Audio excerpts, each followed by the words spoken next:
I don't have time to read. My eyes hurt. I just can't focus. I lose the interest so fast. I think reading is just not for me.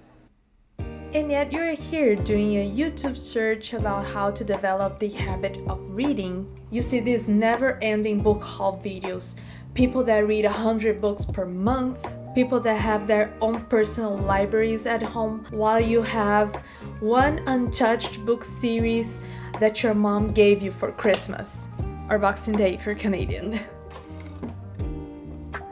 And you want to change that, but how? That's where I come in. You see, I was like that before, and not too long ago. I was lazy enough to not even read the question on exams and get the answer wrong. Then I became a bookworm and I would never stop reading. I was reading the entire day. Eventually life happened and I didn't have enough time to read not a single book. I think during university I didn't read one single book, only mangas. And I was frustrated because I was once a reader. And then suddenly I realized I didn't set foot in a bookstore for years. And I asked myself, how did this happen? How? I wasn't even in the mood to read. I was like, maybe reading was just a part of my life that I'm not going to get back to, even though I miss it. And then from zero, I read 15 books last year. How did this happen, you may ask? Well, I'll share in this video my tips and tricks that helped me get back my habit of reading, and hopefully they can help you develop yours. It's gloomy and cold outside, but I want spring, so I'll pretend. You see the flowers? It's spring. Okay, so let's start with book length.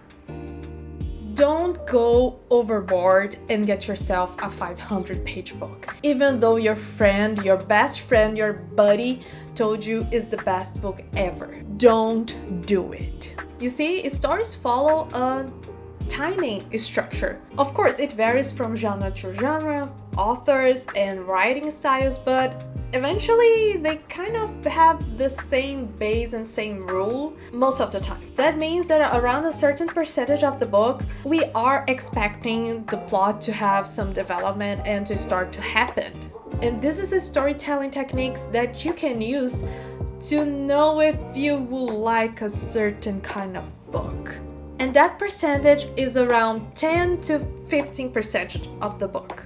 I'm not telling you to completely discard and judge and review an entire book based on the beginning, but it's a clue, it's a tip, it can be used as a guide. Roughly around this 10% area, we are expecting things to start develop. We need to know the characters, we can understand foe from friend, we roughly know the background, the scenario, and the vibe, the layout of the story. And by this mark, we usually have the first inciting event. So what is going to happen? What is the plot? What is the promise that this book will fulfill, or hopefully fulfill? So if you have a book about a quest and this character will go in this adventure as a pirate adventure, I don't know, I'm just making it up. You know there's an adventure, you know there's pirates, and you know the character. These three things need to be set and done by the rough mark of 10%. If it doesn't happen, you may feel bored reading this book, or most likely it's a slow pace, but most people that are starting to read, they won't go well with slow-paced books. Okay, but why is this important?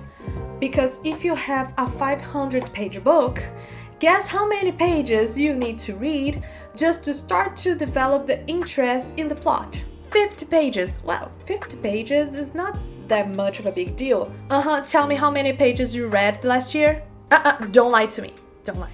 So 50 pages for someone that doesn't read or that doesn't have the habit, doesn't have the time, and just want to start, it's kind of a commitment, especially if you think that you can find short story books and shorter books like 200 pages that are great stories and you're basically reading 25% of the book. So the idea here is to start small. Get yourself a 200-page book, 300 tops, and go from there. Don't get yourself a full collection of books just because TikTok told you so, okay? That's my first tip. Book genres. So as I kind of said in the first tip, slow-paced book is not a really good first option to someone that is starting the habit of reading or someone that's getting back. It's easier for you if you find a fast-paced book, because fast-paced books, they usually have something in the plot that stimulates you to keep reading. More approachable and just easier to digest, if that makes sense. You want something easy to read, something that you can just shut your brain down and enjoy your moment, kind of like a meditation. And slow-paced books, they usually don't really worry to keep your expectations throughout the entire book. They made you a promise in the beginning and they will try to fulfill it to the end, and everything in between is a journey that you enjoy, but it's easy for a slow-paced book to become boring. So if you want to try one book genre, I would recommend thriller books. I find that thriller books and mystery books, they are so approachable. The suspense that is built up and worked throughout the book really hooks you so easy. You can also try sci-fi short stories, but short stories, because sci-fi can easily get overwhelming, as well as fantasy. If you want something with romance, you can try rom-com or romantasy. Romantasy is a genre that is very in high today, so you probably have seen recommendations here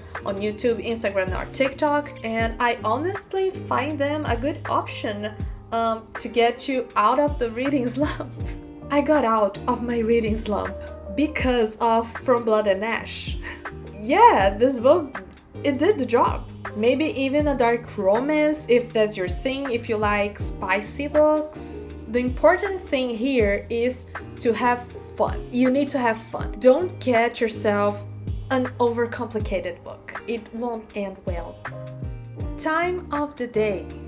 If you have a busy routine, and honestly we all have, try to set yourself a specific time schedule. Even if it's just like 20 minutes, it's already enough. Actually, if you find yourself a good book, something that really hooks you, even if you set yourself to read for 5 minutes, chances are that you just keep reading. But try to set yourself a time that is realistic to your routine. Do not bend your routine to this habit that you want to evolve. You want to fit your reading habit to your current routine. If you only have time during the morning when you're drinking your coffee, try to read some pages while you're having your breakfast. Oh, I only have time when I get from work and I try to decompress. Try to decompress reading a book, maybe. Oh, I only have time before bed.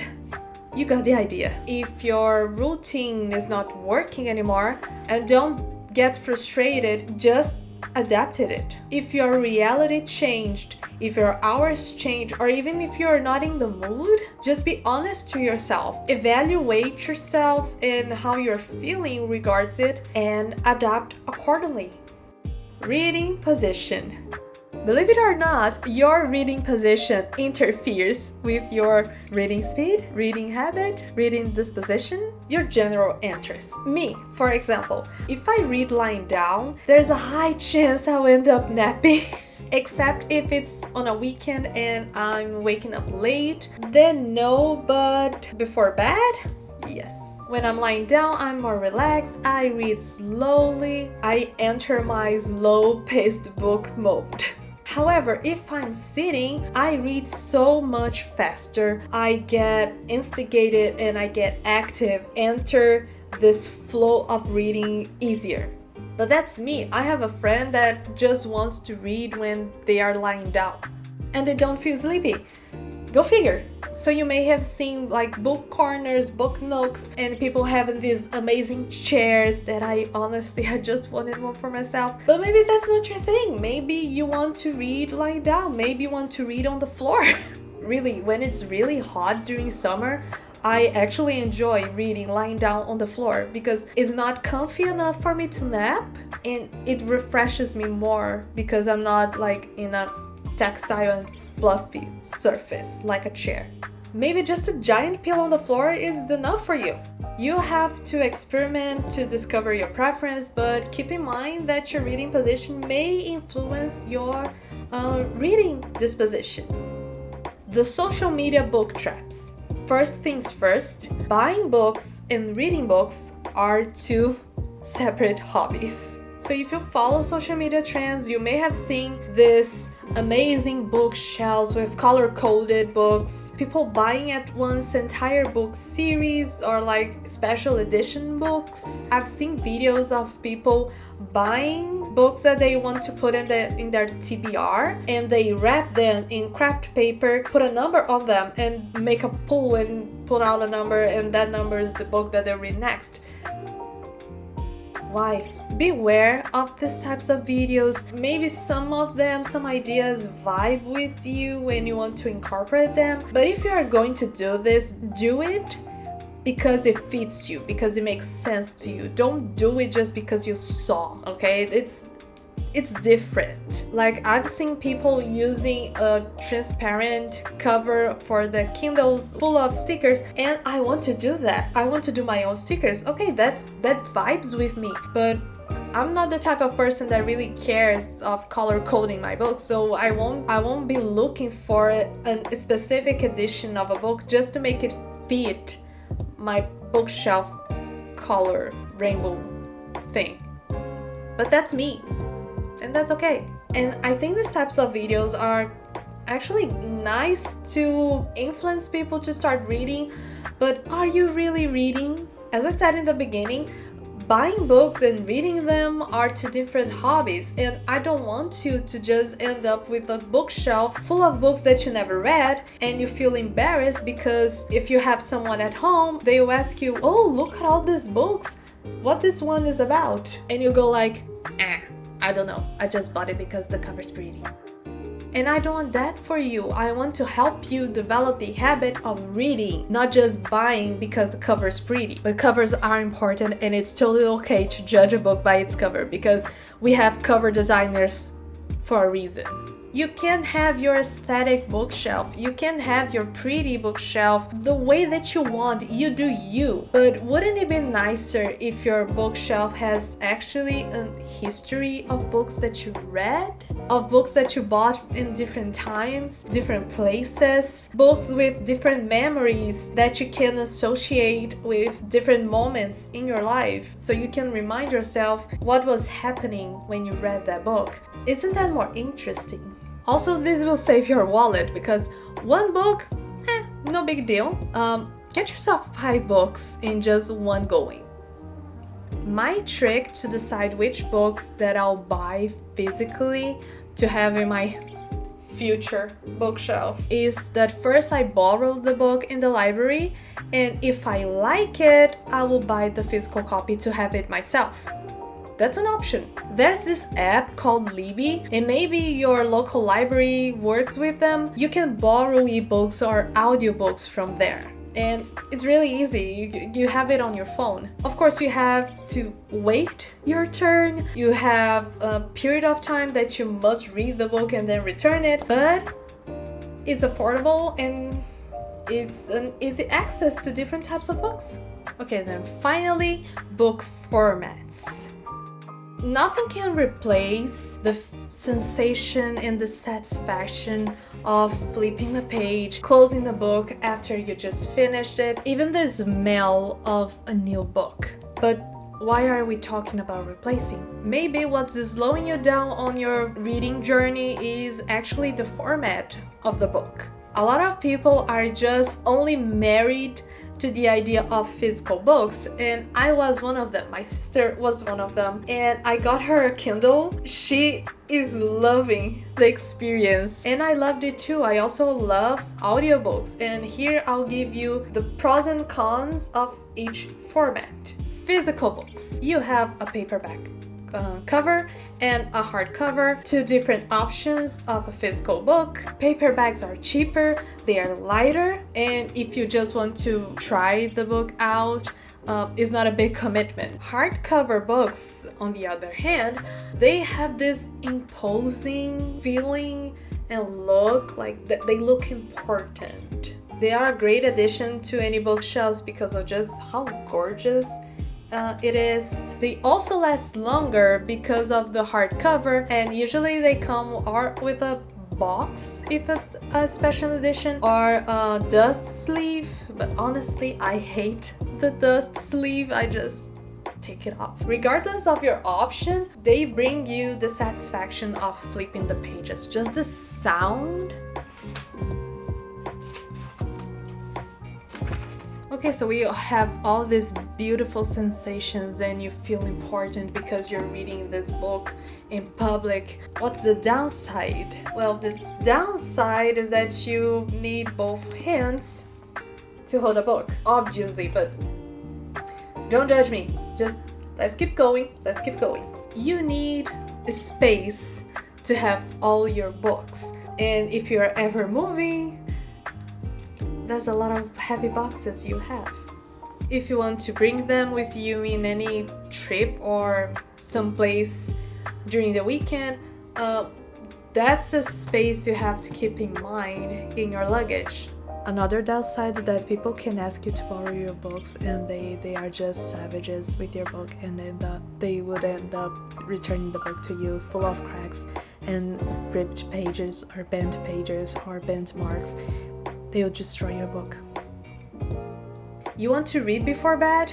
Only if you have a reading lamp, because obviously you need light. You can read in every position because you need to hold them with both hands.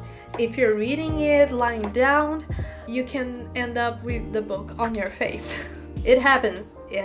Even the angle of the light, you may have to keep adjusting because sometimes, I don't know, the light gets directly in the book and it gets uncomfortable. I don't know how to explain this, but yeah, this happens. You'll also need a bookmark. This one is from Fullmetal Alchemist. You need a bookmark to mark where you left in the book. I don't know how this happens, but these things, they just get lost all the time and you end up folding a post-it to use it as a marker.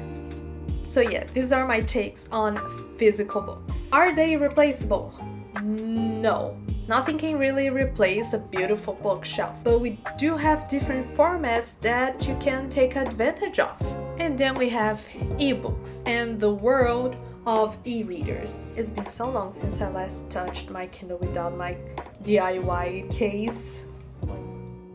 It's so tiny, so pretty. Ebooks, they have the benefit of adapting the book to you. So if you have something that the font is too small, no problem. Just increase the font, increase the letter size. If you don't like the font they are using, if it's an ugly, don't worry, you can change it. Oh, I don't have the perfect lighting. It's too dark. What do I do? No problem.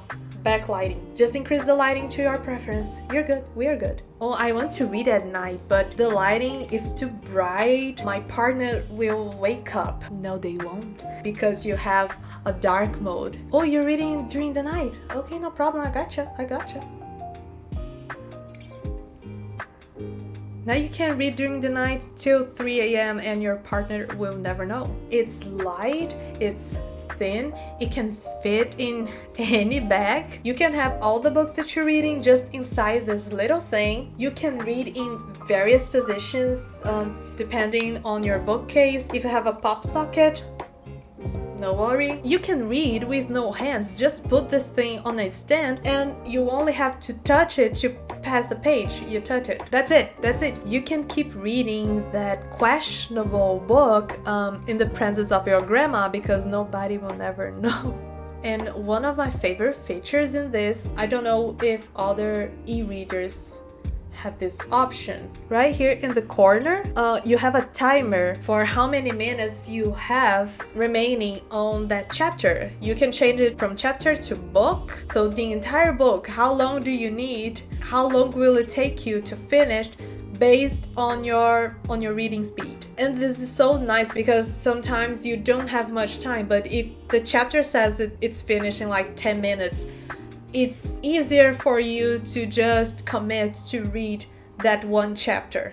Another thing that you may have heard on the internet is that people usually read faster on an e-reader. And I think that's true because you don't feel your commitment in your hands. Sometimes it can be intimidating, but on a e-reader, you don't know. I read a little live here on the Kindle. If you have ever seen the physical book, it's giant. It's a giant book. I don't think I would ever have committed to read that book. But here, I just didn't have idea how long it would be, and it didn't matter because I was just flipping pages, one page at a time. Ended up reading a little live in like, I don't know, 5 days. That would never happen if I was reading the physical book. Okay, so you may have noticed that I'm a fan of e-readers, but is there a downside? Yes. You forget easily the books that you read because they are all here. You don't have them physical to remind you that you actually read something.